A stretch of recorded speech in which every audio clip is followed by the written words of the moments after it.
Es la época en la que actualmente vivimos. Inició con el fin de la etapa armada de la revolución y comprende hasta nuestros días. Punto y aparte. Ponemos México postrevolucionario. Este va después de Revolución Mexicana, o es una etapa que se da después de la Revolución Mexicana y antes del México contemporáneo o a inicios del México contemporáneo. México postrevolucionario.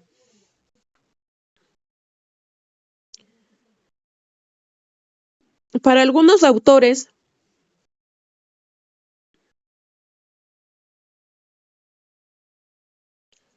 es el periodo que inicia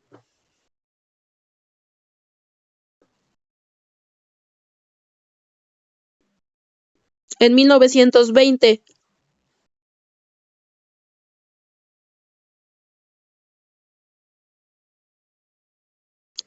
con la presidencia de Álvaro Obregón.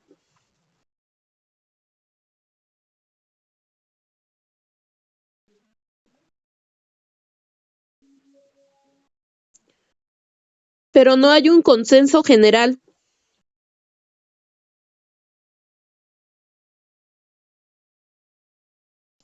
en el fin de la revolución.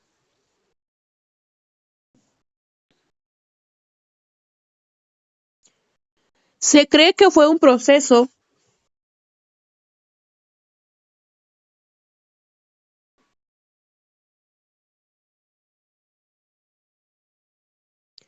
entre 1928 y 1929,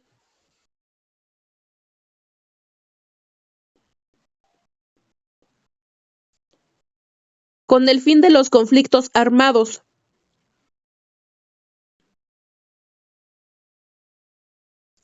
y la institucionalización de la revolución.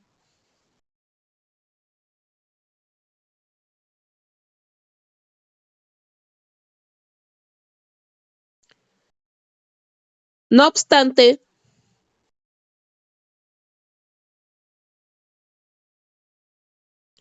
en los años posteriores,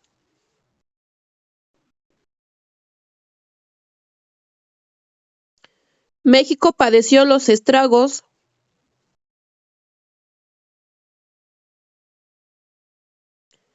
revolucionarios.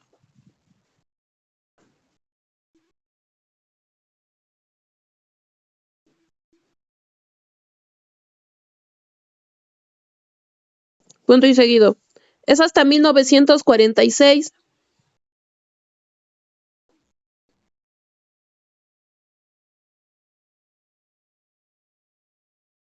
que toda secuela revolucionaria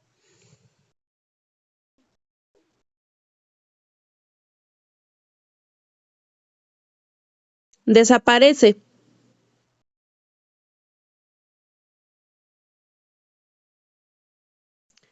para marcar el inicio de una estabilidad y crecimiento económico.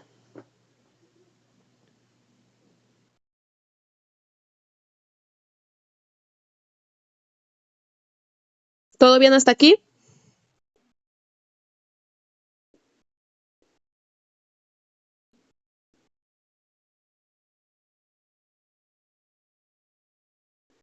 Y crecimiento económico.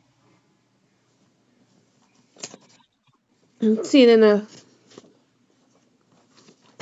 Bueno, a grandes rasgos, esto ha sido, digamos, la historia de México, tanto la México prehispánico como lo que fue hasta nuestros días. Ahorita vamos a ir como que adentrando un poquito más punto por punto. Pero antes de eso vamos a ver otro tema. Ponemos historia de la Constitución. Historia de la Constitución, por favor.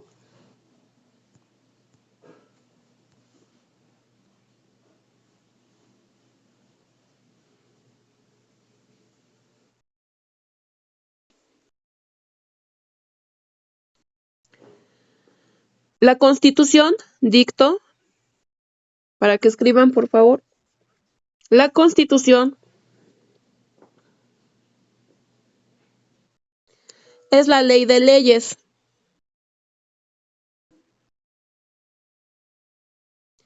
Nuestra ley suprema.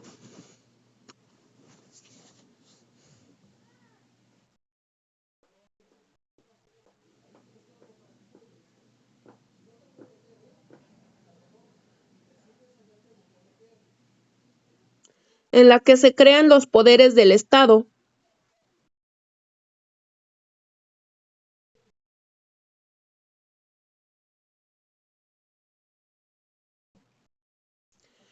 Y se les delegan responsabilidades que cumplir,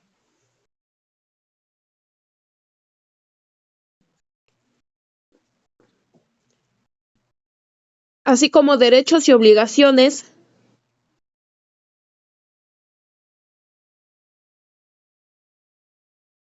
de los ciudadanos del país y extranjeros.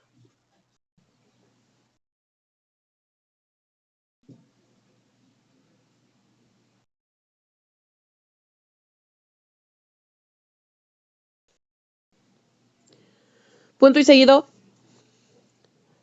Esto ya les es como comentario. La Constitución actualmente consta de 136 artículos y tiene dos partes, una parte dogmática y una parte orgánica. La parte dogmática comprende el primer artículo, el artículo 1, al artículo 29, en donde se habla de los derechos humanos.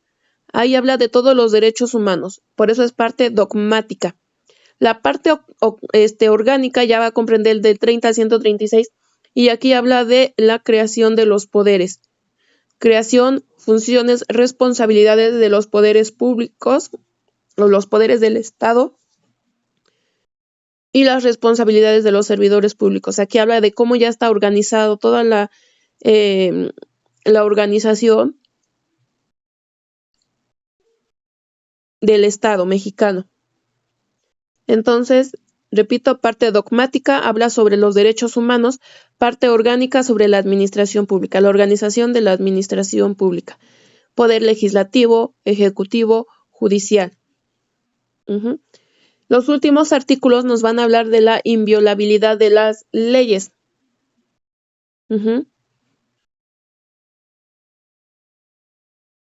De que la Constitución no se puede alterar. Se le pueden anexar párrafos, se le pueden anexar algunos artículos, modificar tal vez. Y todo lo que ahí está ya en tema de derechos humanos no se puede reducir. Digamos que todo lo que viene contemplado en la Constitución en relación a derechos humanos es lo mínimo que debe respetarse, digamos, por las demás leyes. Ninguna ley, por ejemplo, si en la Constitución me dice que tengo un derecho, por ejemplo, del trabajo, que no debe ser mayor a 8 horas, un ejemplo, ninguna ley me puede establecer que el trabajo debe ser de 10 horas. Entonces, en la Constitución se contemplan, todos los derechos mínimos y garantías mínimas para como de todos los derechos mínimos y garantías mínimas de los ciudadanos, de los humanos. Y ninguna ley puede venir a decir que o a exigir más de lo que exige la Constitución, ni puede venir a restar más de lo que contiene la Constitución. ¿Ok? A eso también se refiere la inviolabilidad de la ley. Varios derechos humanos vienen contemplados como cual el 1, que todas las autoridades en el ámbito de sus competencias tendrán que promover, respetar, garantizar los derechos humanos que en ellas se contemplan. Por ejemplo, tenemos ya el derecho el tercero, que habla de la educación, el 5 de la libre ejercicio, de libre profesión. Tenemos libertad de expresión, libertad de imprenta, tenemos libertad de tránsito, Tenemos la garantía de audiencia en el 14 para que nuestro, no sé, si llevamos o tenemos algún procedimiento, deben de respetarse ciertas formalidades procesales como mínimo, de que nadie puede ser juzgado dos veces por el mismo hecho, el mismo delito, de que todo acto debe estar en el 8º también nos contempla el derecho de petición, por ejemplo, todos los ciudadanos de manera respetuosa podemos hacer cualquier petición de manera escrita y todos los servidores están obligados a darnos contestación. Es el derecho de petición también. Tenemos el 16 de la legalidad, fundamentación y legalidad, fundamentación y motivación. En el 20 se habla todo lo de los procesos penales, las funciones o obligaciones del Ministerio Público. Bueno, le repito todo, del 1 al 29 nos habla todos los derechos humanos y garantías mínimas que las autoridades deben respetar o que todos debemos exigir. Actualmente 136 artículos. Bueno, hasta la fecha, para efectos de examen, me parece que les hacen una pregunta en relación a cuántas constituciones.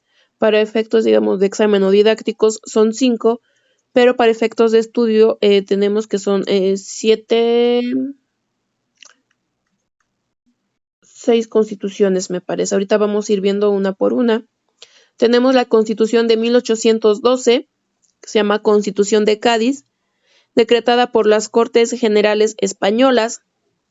En 1814, Constitución de Apatzingán, en donde se prohíbe la esclavitud y se da soberanía al pueblo. En 1824 se llama Constitución Federal de los Estados Unidos Mexicanos, en donde se establece la República Federal y se elimina la monarquía. Tenemos la Constitución de 1836, llamada 7 leyes o Constitución de régimen centralista, en el que se establece el supremo poder conservador. La Constitución de 1547,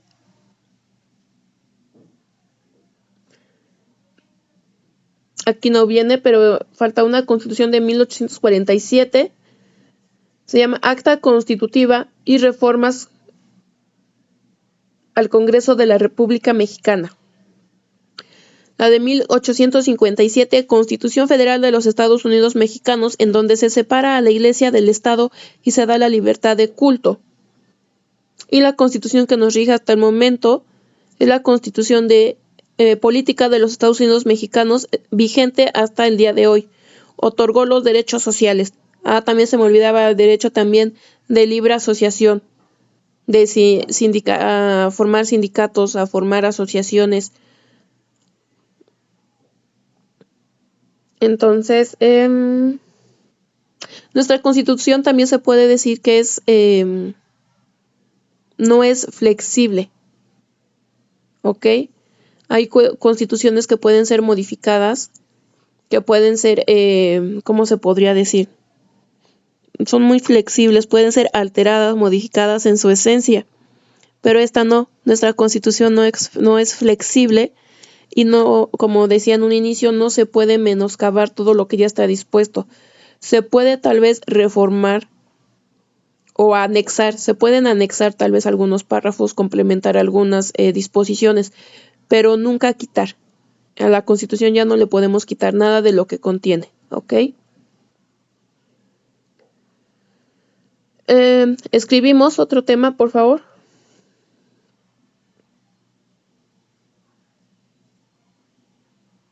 Los tratados de Córdoba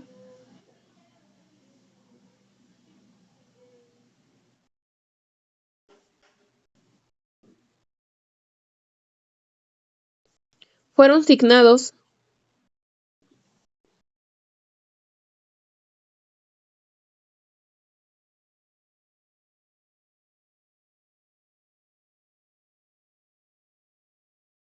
Los tratados de Córdoba fueron signados el 24 de agosto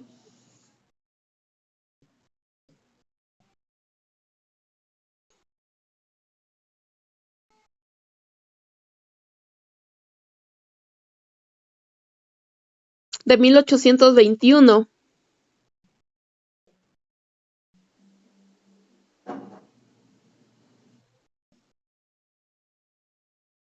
En la villa de Córdoba, Veracruz.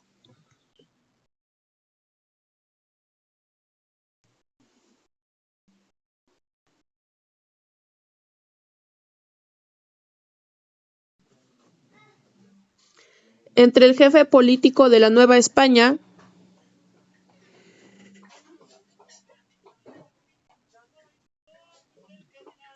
Juan de O'Donoghue,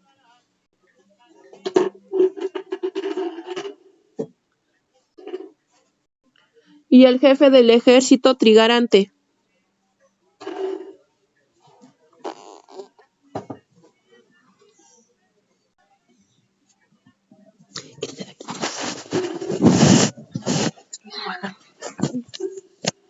Chiquillos.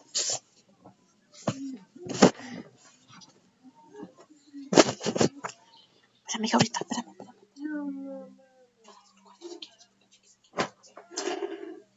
Agustín de Iturbide.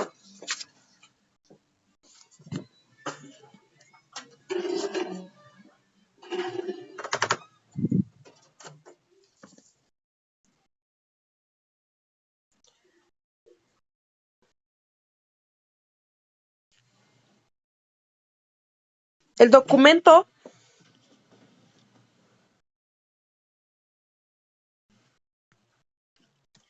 ratificó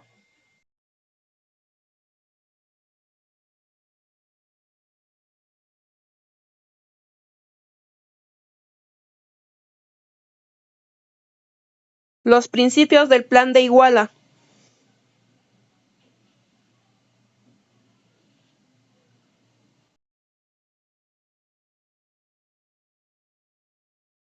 y representó un paso fundamental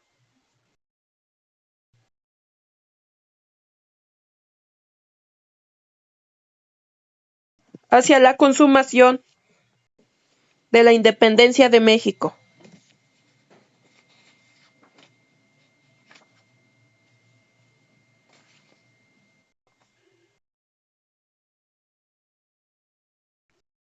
¿Todo bien hasta ahí?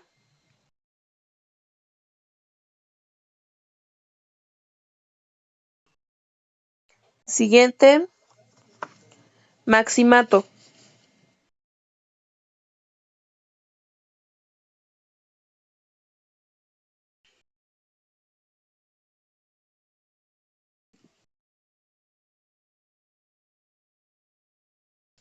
¿Pueden copiar lo que dice esa imagen, por favor?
¿Listo?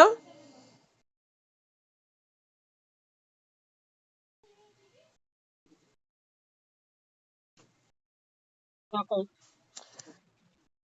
Escribimos entonces, ya pusieron el Maximato, es un periodo en donde el jefe máximo de la revolución, Plutarco Elías Calles, controla la política del país por medio de 3 presidentes. Comprende de 1928 a 1934.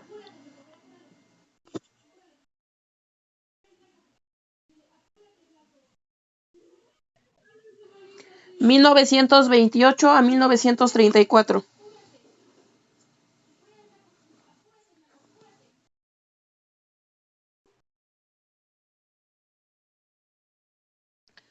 Reconocido por la frase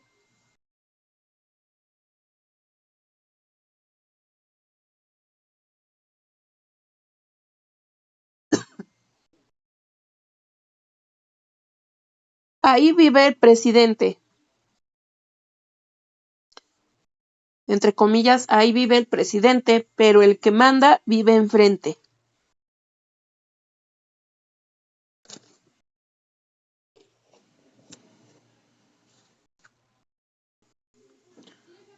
Punto y aparte.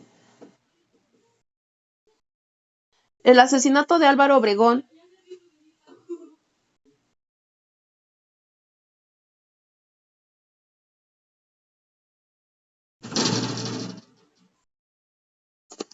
El asesinato de Álvaro Obregón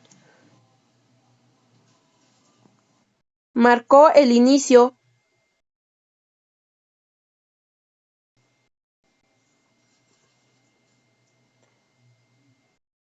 del Maximato,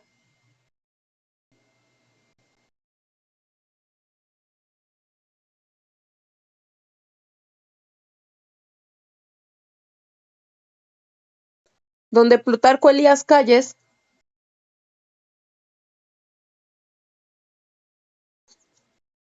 influenció en el gobierno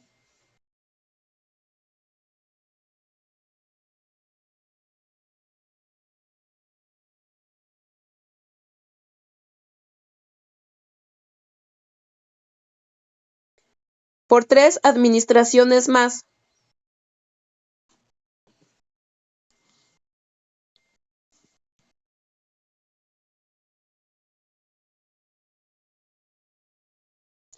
Al final de su cuatrienio.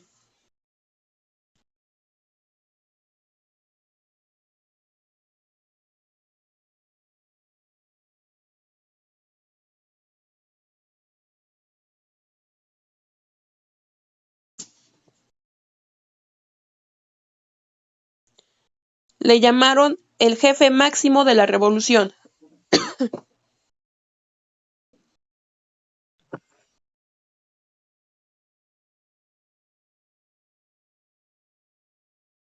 Punto y seguido.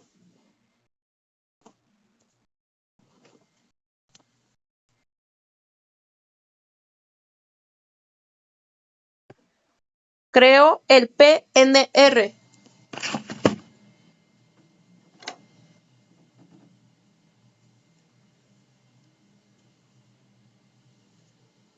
Partido Nacional Revolucionario.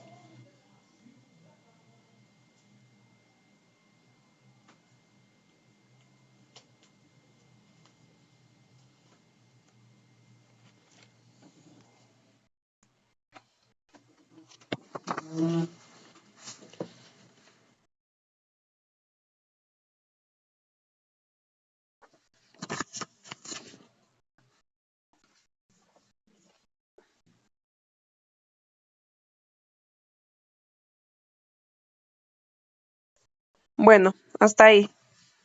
Los 3 presidentes o las 3 administraciones en las que gobernó realmente Plutarco Elías Calles fueron estas: la de Emilio Portes Gil, que fue presidente interino tras el asesinato de Álvaro Obregón de 1928 a 1930, la de Pascual Ortiz Rubio, que fue presidente de 1930 a 1932, y la de Abelardo L. Rodríguez, que fue presidente interino de 1932 a 1934. En estas 3 administraciones, si bien estas personas fungieron como presidentes, quien realmente gobernaba o quien les decía cómo gobernar, qué hacer y dónde hacerlo era Plutarco Elías Calles. Por eso es que el periodo se le conoce como Maximato, porque fue el jefe máximo de la revolución. No sé si lo gusten copiar o ya lo pasaron o así.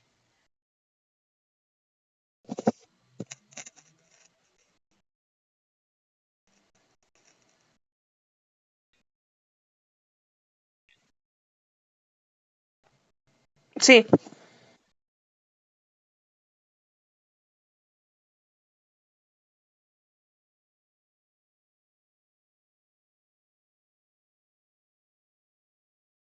bueno, los que fungieron como presidentes fueron estas personas, pero digamos que el que mandaba es lo que sucede hasta la fecha, ¿no? Esto fue como que el maximato fueron 3 periodos, pero a la fecha es muy común de verdad que toda la política la juegan pues los más, digamos, los de más mayor poder, o los de más poder. Y siempre van a arreglar o van a poner como que las cosas a su antojo y a su beneficio. Entonces, en este caso, Plutarco Elías Calles era quien realmente gobernaba, quien daba las órdenes, aunque ellos fungían como presidentes, él les daba las indicaciones, les decía de qué hacer o de qué no hacer. Él era el que seguía mandando.